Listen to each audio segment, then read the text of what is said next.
Hello दोस्तों, कैसे आप लोग। आशा है कि आप बहुत ही हेल्दी और बहुत ही अच्छे होंगे।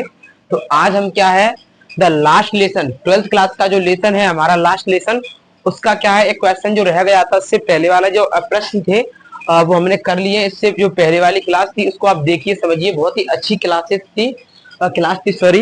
और ये भी बहुत ही अच्छी और प्यारी क्लास है। आपका मोस्ट क्वेश्चन है जो आपके एग्जाम में आने के चांसेस होते हैं, आपको इनको कंप्लीट करना चाहिए मेरे हिसाब से। तो मैं आपको सजेस्ट करता हूँ ये वीडियो, ठीक है। सो अब इस क्लास को शुरू करते हैं। फाइव वाला हमारा प्रश्न है, उसको समझने की कोशिश करते हैं। तो देखिए लिखा है प्रश्न, हाउ डिड। अच्छा, मैं पहले जो प्रश्न हुए थे उनके बारे में थोड़ा सा बता देता हूँ। क्या हुआ था कि पहले मतलब हमने प्रश्न समझा था कि ऑर्डर एक आया था वेरलिन से, उस ऑर्डर को पता चला था।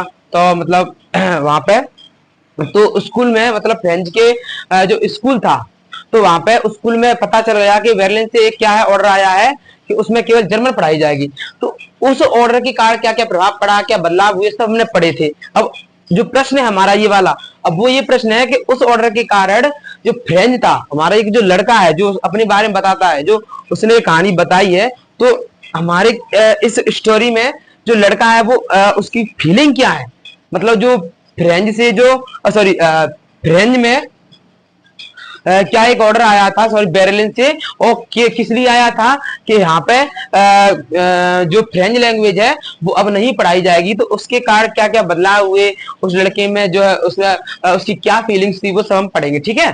तो चलो शुरू करते हैं। तो कैसे लिखा है, हाउ डिड फ्रेंच फीलिंग, मतलब फ्रेंच की फीलिंग मतलब भावना कैसी थी about M Hamel. M Hamel कौन है, ये जो फ्रेंच है ना ये लड़का, इसके टीचर है M Hamel. And school change, यानी स्कूल में जो बदलाव हुए, यानी कि जो स्कूल है और एम हेमिल है उसके बारे में जो फ्रेंच है उसकी क्या भावना है वो हमको बताना है, ठीक है। अच्छे तरीके से समझते हैं, इसकी हिंदी बढ़िया। तो देखिए, French was shocked when M Hamel told the students about the order from Berlin. यानी फ्रेंड यह बात सुन के क्या हो गया, शॉक्ड हो गया, जब एम हेमिल ने बताया किसको, छात्रों को बताया about the order from Berlin, यानी बेर्लिन से जो ऑर्डर आया था उस ऑर्डर के बारे में जब एम हेमिल ने छात्रों को बताया, सबको बताया, तो उसको सुनकर जो फ्रेंच था वो क्या हो गया, शॉक्ड रह गया, मतलब चकित रह गया। क्योंकि and it that it was their last French lesson. क्या बताया था उन्होंने, यह पता चला था कि बेर्लिन से एक संदेश आया है, एक ऑर्डर आया है।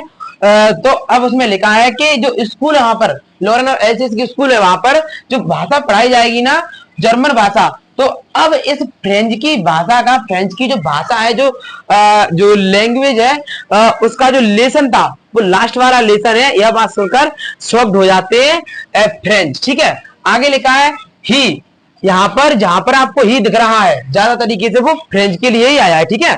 तो ही forgot about his teachers ruler and crankiness, मतलब क्रैंकीनेस। तो यहाँ पे लिखा है रूलर एंड क्रैंकीनेस। तो जिस तरीके से उनके टीचर डांटते थे, फटकारते थे, तो वो अपने टीचर के बारे में सब कुछ भूल जाता है।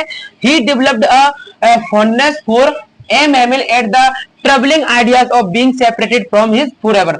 अब मतलब अपने टीचर से हमेशा के लिए सेपरेटेड, मतलब अलग होने के विचार का जब उसको पता चलता है, उसको सुनकर वो क्या होता है, जो एम हेमिल होता है उसको क्या आ जाता है, अपने टीचर से फॉन्डनेस मतलब लगाव हो जाता है, ठीक है। He understood the pain and agony his teacher was undergoing। अब उसको क्या है, अपने टीचर के लिए दर्द और पीड़ा महसूस हो रही थी, पीड़ा को वो समझ रहा था, मतलब अपने टीचर का जो दर्द था और जो पीड़ा थी इसको वो समझ रहा था, उसने वो समझा। And he became more sympathetic towards his teacher, और वह अपने टीचर के प्रति और भी सहानुभूति उसको व्यक्त करने लगा, उसको सहानुभूति आने लगी, मतलब वो क्या है, अपने टीचर के प्रति क्या जताने लगा, ज्यादा, मोर मतलब और ज्यादा सहानुभूति जताने लगा। हिज स्कूल टू, और उसका स्कूल भी, अब उसका स्कूल भी नाउ कैरीड डिफरेंट मीनिंग। मतलब अब उसके लिए उसका स्कूल भी क्या करने लगा, एक अलग सी अर्थ रखने लगा। मतलब उसके लिए जो फ्रेंड था उसे अपना स्कूल भी अच्छा लगने लगा, मतलब ठीक है। His books and lesson seemed old friends, अब उसे अपनी किताबें और अपने पाठ क्या लगने लगे, सीम्ड लगना, ओल्ड पुराने दोस्त लगने लगे, और जिनको ही कुडंट गिव अप, जिनको वो कभी भी क्या नहीं कर सकता है, छोड़ नहीं सकता है। He realised with pain now how much, sorry, उसको क्या है, दर्द के साथ यह महसूस हुआ कि how much French meant to him, कि फ्रेंच जो है ना उसके लिए कितने मायने रखता है। एंड रिग्रेटेड, और वो पछताने लगा, not being attentive in his classes earlier, जब वो शुरुआत में अपनी क्लासों को लगातार अटेंड नहीं करता था, उनके लिए वो पछताने लगा, और पछता रहा था या पछताया। सडनली, अचानक से, ही फेल्ट, उसको महसूस हुआ कि द डिफिकल्ट कॉन्सेप्ट, जो डिफिकल्ट जो कॉन्सेप्ट थे वो क्या थे, had never actually been difficult, वो वास्तव में डिफिकल्ट नहीं थे।